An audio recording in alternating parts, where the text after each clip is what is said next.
pre-dawn hours, under a sliver of a moon that offered little solace to the war-weary landscape, the rhythmic clatter of a Russian military train sliced through the stillness of the Rostov Oblast. It was 3:17 a.m., a time when the world seemed to hold its breath, caught between the lingering darkness and the promise of a new day.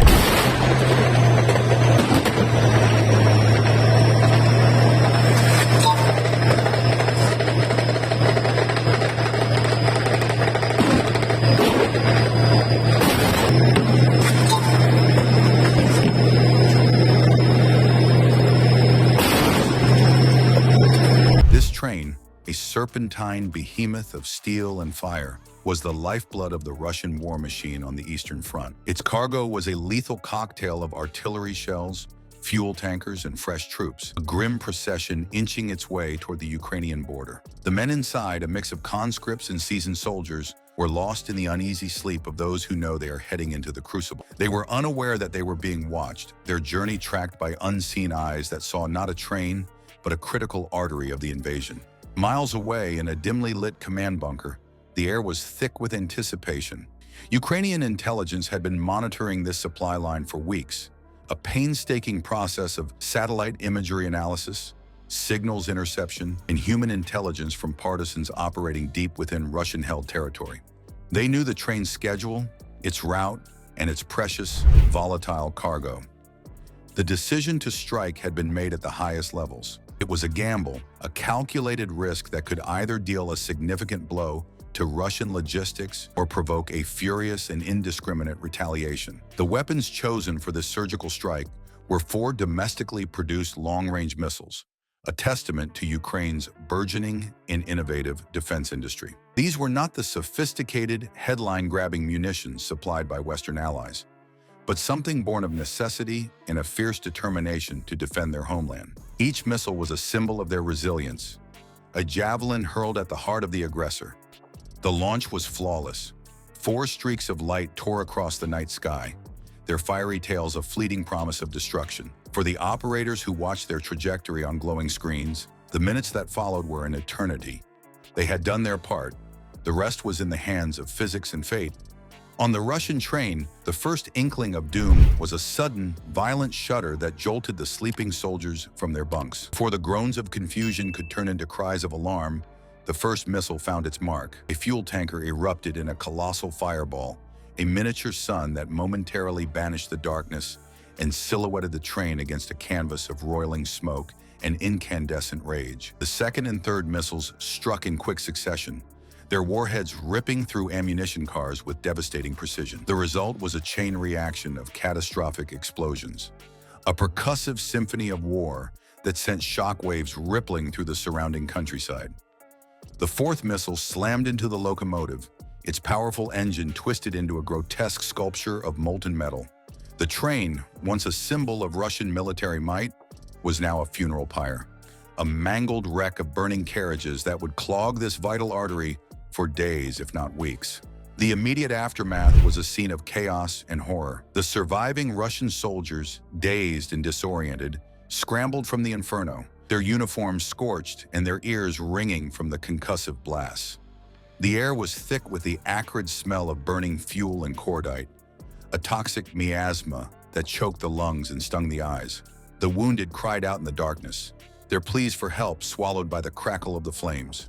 For the Kremlin, the news of the attack was a bitter pill to swallow. It was not just the loss of men and materiel, but the audaciousness of the strike, a clear message that Ukraine was capable of reaching deep into Russian territory and inflicting significant damage. The attack was a humiliation, a stark reminder that their special military operation was far from the swift and decisive victory they had envisioned. The initial response from Moscow was a predictable chorus of denial and outrage.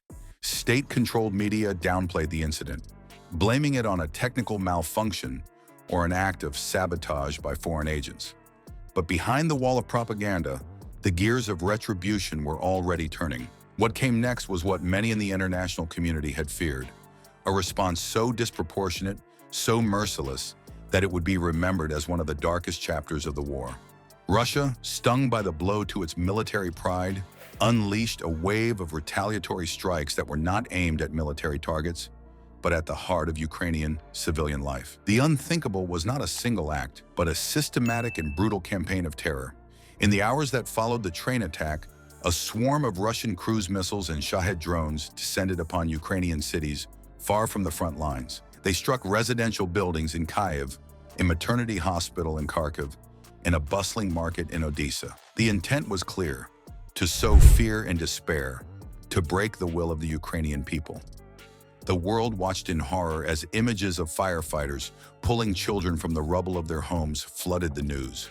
The attacks were a stark violation of the laws of war, a collective punishment meted out on an innocent population. The international condemnation was swift and universal.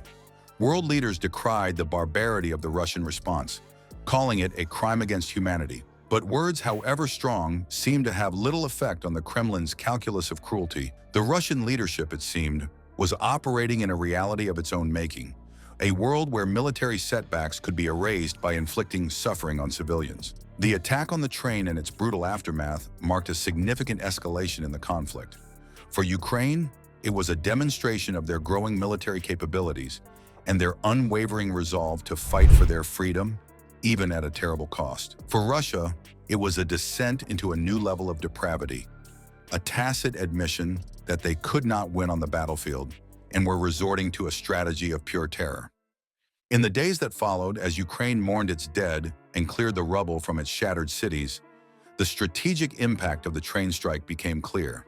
The disruption to the Russian supply line was significant, forcing them to reroute troops and equipment and slowing their offensive momentum in the east. The audacious attack also served as a powerful morale booster for the Ukrainian people, a symbol of their defiance in the face of overwhelming odds.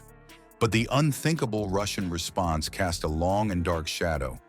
It was a chilling reminder of the lengths to which the Kremlin was willing to go to achieve its objectives, and a stark warning that in this war, the line between combatant and civilian had been irrevocably blurred. The events of that fateful night, which began with the precise and calculated destruction of a military target, had spiraled into a paroxysm of indiscriminate violence, leaving a trail of death and devastation that would be etched into the memory of this brutal conflict for years to come.